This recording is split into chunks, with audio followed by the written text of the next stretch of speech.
Dis, Steph, qu'est-ce qui se passe avec Vasilevski? J'ai l'impression qu'il ne garde pas les buts comme avant. Tu voulais justement nous en parler. Fait que Oui. salutations à M. Chardonnay. Je te laisse répondre. Ben moi, ça me fait rire un petit peu. J'ai entendu quelques commentaires cette semaine. Peut-être que ses meilleures années sont passées. Puis, hey, je me dis, wow. Il a 28 ans. Il a 28 ans. À 28 ans, un gardien de but, là, est dans son prime. À 28 ans, là, il reste encore 3, 4, 5 bonnes saisons dans son corps.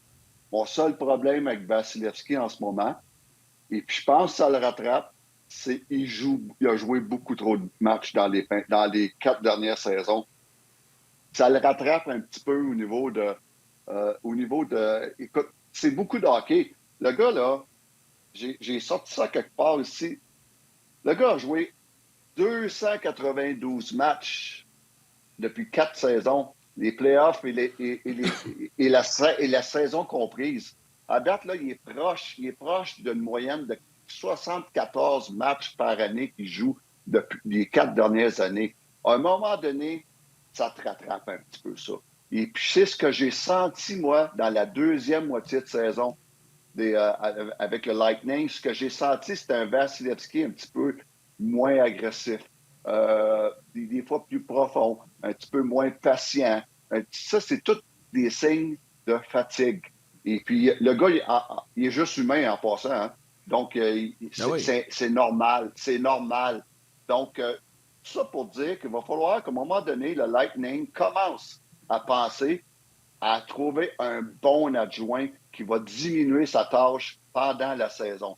Ça, là, quoi ça va faire? Ça va faire un Vasilevski encore meilleur. Donc, c'est ce que je peux voir en ce moment. Un petit peu de relâche, un petit peu de fatigue mentale et physique. Et puis, je pense que ça le rattrape. Autre chose, on a fait un grand état là, de ces super lancers voilés là, qui seraient, selon certaines stats, un des pires dans la Ligue nationale au niveau du pourcentage d'arrêt sur les lancers de la ligne bleue, des lancers voilés avec du trafic devant. Et puis ça, écoute, premièrement, c'est une des faiblesses de Vasilevski, mais les gars, c'est une des faiblesses des 64 gardiens de but de la Ligue nationale. OK? Et OK, puis, vas-y, explique-nous ça un peu, c'est bon, j'aime ça. Et puis, parce que une des choses que les gardiens de but ont plus de difficultés, c'est lancer volé. À un moment donné, un lancer volé, si tu ne le vois pas, c'est dur de l'arrêter. Mais il y a une façon de l'avoir. Ça, c'est l'affaire que j'aime le moins de Vasilevski, c'est la façon qu'il joue ces fameux lancers voilés-là. Et puis ça, c'est la nouvelle mode que j'aime pas dans la Ligue nationale. Les gardiens de but qui regardent tout le temps en haut des épaules des joueurs qui sont devant eux.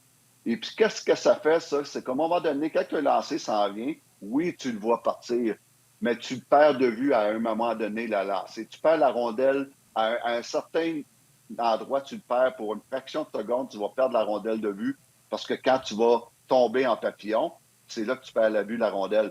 Puis là, c'est quoi qui se passe? C'est que tu espères que la rondelle te frappe.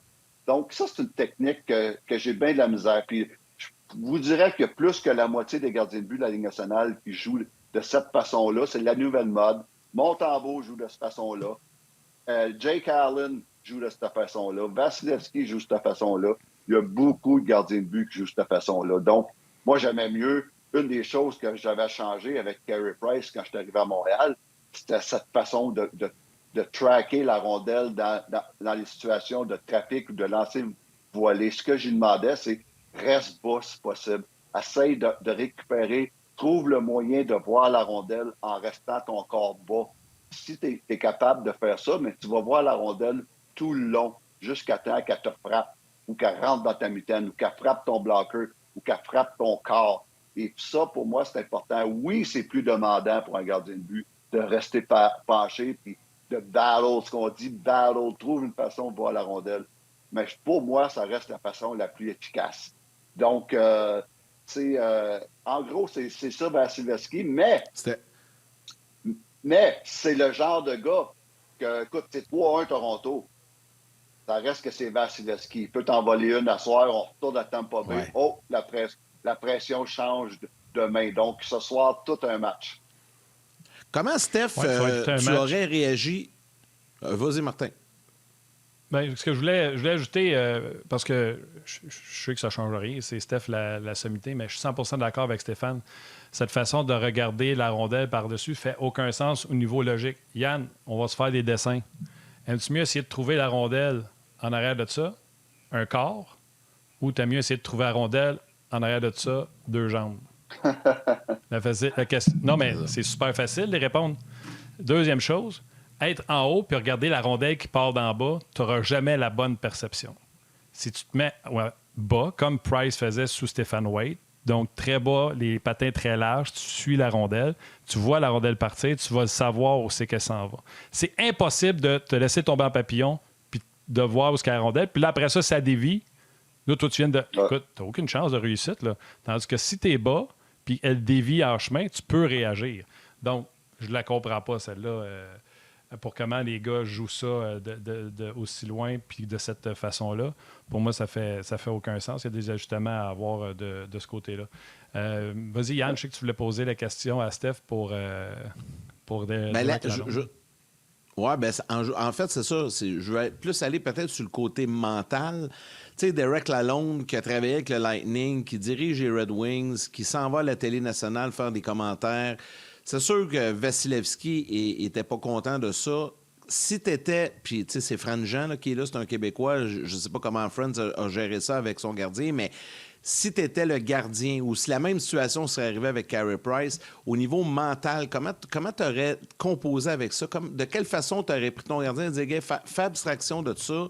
Tu sais, j'ai envie de savoir, ça a été quoi le discours au lendemain des commentaires, puis, tu sais, à la séance d'entraînement hier et tout ça. Comment t'aurais géré ça avec lui? Ben, premièrement, j'aurais texté Derek Lalonde, puis j'aurais dit, Derek, comment? Ça se fait pas. Je veux dire, surtout qu'il est encore coach actif dans la Ligue nationale. Oui, c'est donc, ça. C'est quelque chose qui est spécial. S'il serait plus actif dans la Ligue nationale, c'est un autre paire de manches. Mais là, il est encore actif. Derek Lalonde a fait partie de ce groupe-là. C'est peut-être les Lightning qui lui ont aidé à avoir une job d'entraîneur-chef dans la Ligue nationale. C'est comme... c'est pas quelque chose que j'ai aimé voir.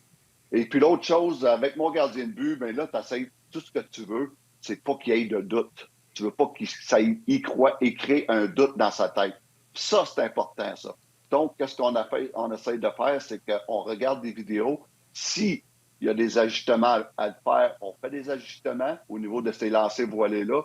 S'il n'y en a pas, si on pense qu'on fait tout bien, mais c'est de montrer combien de fois qu'il en a arrêté des rondelles dans les lancers voilés. Puis le réassurer, dire, gars, ben si t'as pas de trouble avec ça, on n'a pas de problème avec ça. Qu'il n'amène des lancers voilés, on va s'en occuper. Mais comme coach et gardien de but, c'est d'essayer d'enlever tout doute qu'il peut avoir dans sa tête.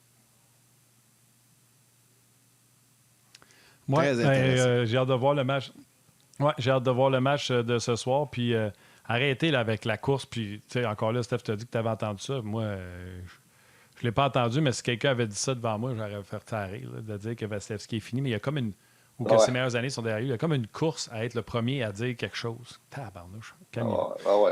Il reste encore des très bonnes années. En passant, juste pour finir l'histoire de doute, et puis je l'ai déjà raconté, en 2013, quand on va gagner la Coupe Stanley à Boston, Corey Crawford s'était fait carrer une affaire comme 6 après 4 matchs, 6 buts sur 8 du côté de la mitaine.